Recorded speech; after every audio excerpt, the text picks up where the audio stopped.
Well, it's another hearty welcome back, all my very valuable YouTube subscribers, and thanks once again for your continuing support here on Classic Dirt Bike TV. Now, things are beginning to open up now from almost 3 months on the dreaded lockdown here in Scotland, so hopefully I can soon travel once again and show you more of these old vintage race bikes that I know you all appreciate.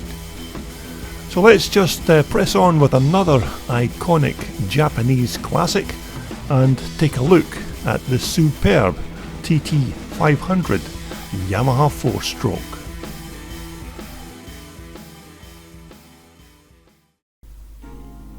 Now, this particular TT500 Yamaha was a bike that I spotted at a Scottish Classic race event at Kirkness in Fife a couple of years back. Now, I didn't manage to get the owner's name on the day, as this was just another of my smash and grab type of fairs, as I just grabbed these few clips before moving on to another motorcycle.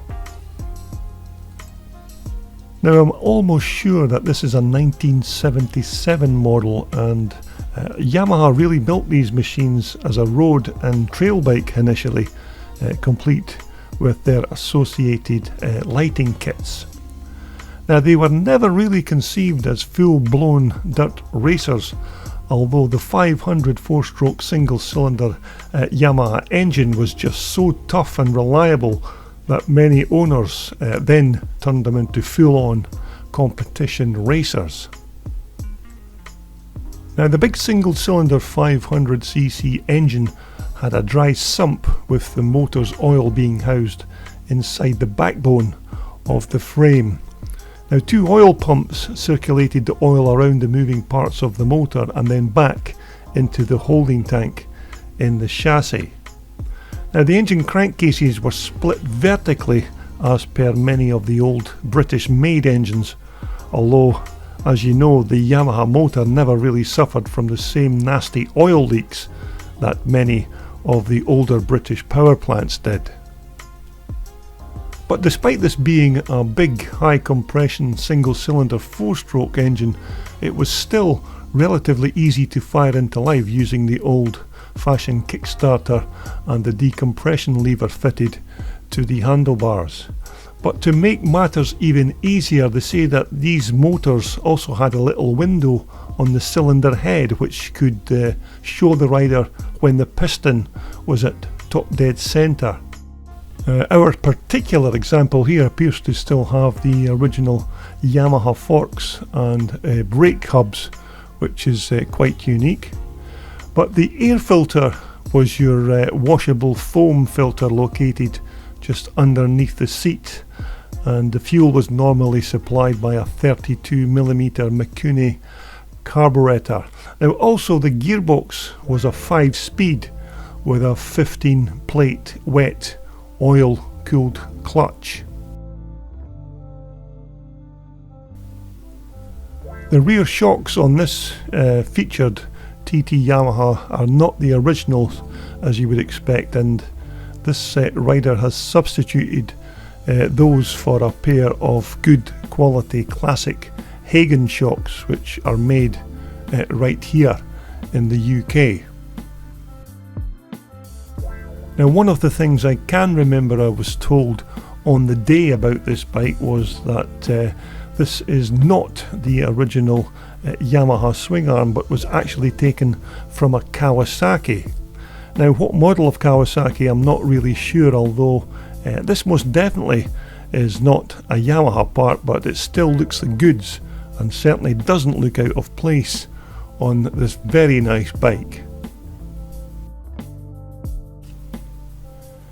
In this shot you can just about see the engine oil filler cap just ahead of the bike's fuel tank, where the oil was stored in the backbone of the chassis.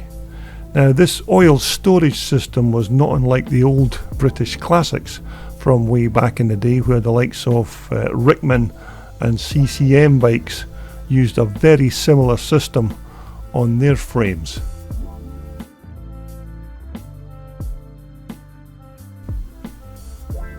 An alloy tank, of course, for this 77 TT500, and because these were initially a road trail bike, the tank held about 2.5 gallons of fuel, which was good enough for a basic run out.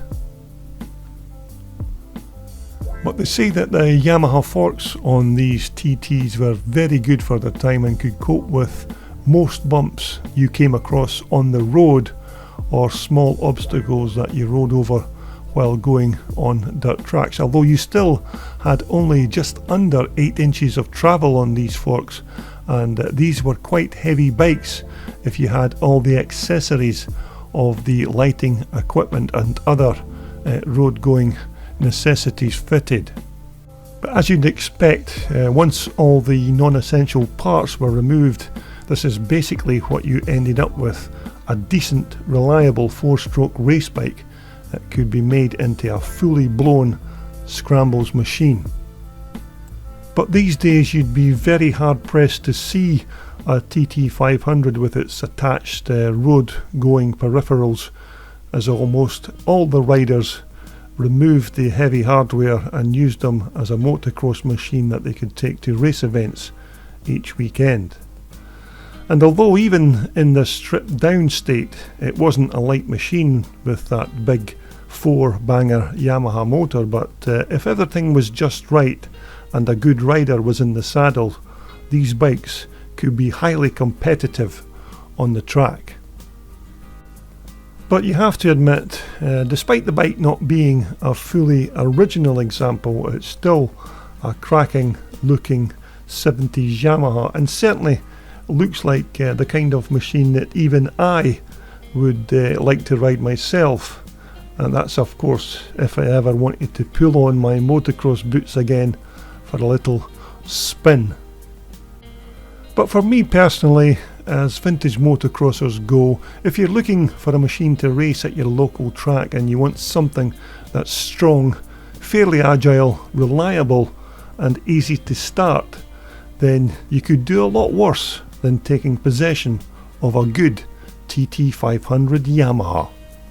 This video was brought to you in association with VMX Magazine, your #1 publication for classic, vintage and off-road motorcycles. Just visit their online website for more information.